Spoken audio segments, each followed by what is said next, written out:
On this episode of the Carolina Sports Guy, we're going to look at college football in the Carolinas from week 7, folks. We're going to dive right in. And we're going to talk about not only the scores of the games on Saturday, but kind of preview and go ahead and look at games next week. Before we get into today's content, make sure you subscribe. It doesn't cost anything. Hit that bell notification, be notified of future videos like these. Pound that like button. And folks, leave me comments. I love the dialogue. All right, folks. I know we kind of started out the week, and we had an early game this week where it had Appalachian State, and I had predicted them to win on the road at Louisiana Lafayette. And Louisiana Lafayette thumped Appalachian State.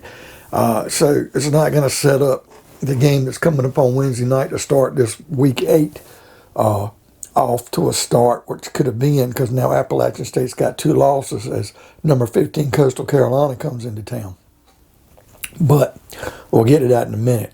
I really want to look at these games from the weekend, and we only really had, looking down the list, 5 games. Because remember, Charlotte was off, Wake Forest was off, I'm trying to think of who else was off. I believe we had East Carolina off. And also Coastal Carolina because of the Wednesday game coming up. And then Appalachian State had played on Tuesday night. So you only had about 5 teams. And of those 5 teams, the 5 games that we had. All right, the first game Friday night, Clemson at Syracuse. I said Clemson was going to win 30-21. I knew the game would be closer. I know Syracuse at home is tough. Clemson's not as strong as they normally are. But this game was closer than that, folks. Clemson won this game 17-14. Syracuse had chances at the end to take a lead and couldn't capitalize. But Clemson, I mean, they're winning, but they are struggling. They're not the same Clemson we know in the past. It might take Dabo Swinney a little bit of time to get that team back to where they were. Now, the really shocking game I had Duke playing at University of Virginia. And I know Duke had some games, some up and downs, and been in and out. But I figured Virginia would win the game, and I picked Virginia to win 26-21. But, man, I guess Duke's in the tailspin because Virginia beat them 48-0. And it's not going to get any easier. Duke is off this week to lick their wounds. And then it's going to be on for them to end up playing undefeated Wake Forest team. All right, the next game, here's a game. I figured it wouldn't be a blowout, but I had South Carolina beating Vanderbilt. As bad as South Carolina is, Vanderbilt's probably the weakest school in the SEC. Remember, it's an academic school. But I had South Carolina winning 28-14. Well, South Carolina won this game. They came back late, scored less than a minute to go, and they won this game 21-20. And a lot of people are calling for the defensive coordinator to be fired for Vanderbilt because of only rushing 3 and giving South Carolina all that time back there to throw the ball.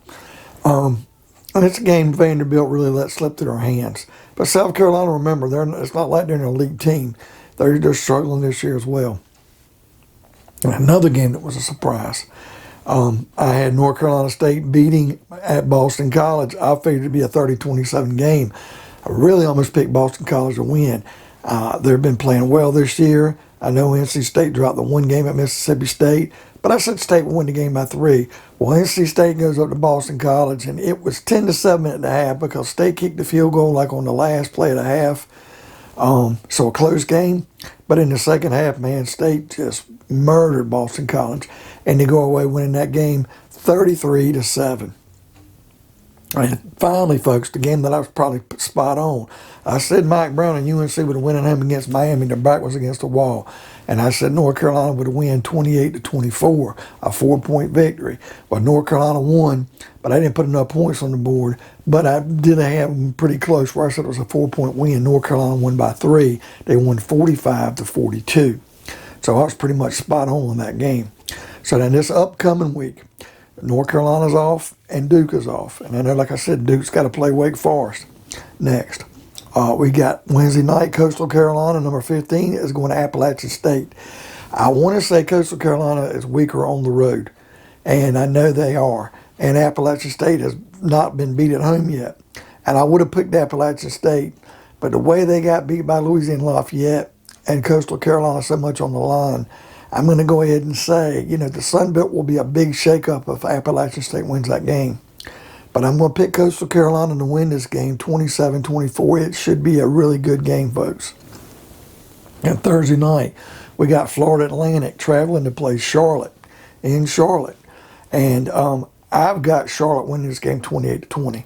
These are one of these games that could be tough, but it's a game that if Charlotte comes through and does win, their bowl eligibility and their chance to make a bowl looks really good because their record right now speaks for itself. And then Saturday, you got Wake Forest going back up. You know, they've had a week off. Now they're going back up to New York again, and they're playing Anna Army. And it's on CBS Sports Network, number 16 Wake. And I've got Wake winning this game 34-23 because Army sometimes they're not as good as they can be, but sometimes they put up a fight. So I've got Wake winning by 11. Now, interesting game here. ESPN Saturday. Clemson's at Pitt. Pitt's lost one game, and Clemson's struggling, and Pitt's at home. And I was going to pick Pitt, but I went back and looked at Pitt's one loss was the Western Michigan, and it was a close game. It's like a three-point game, I believe.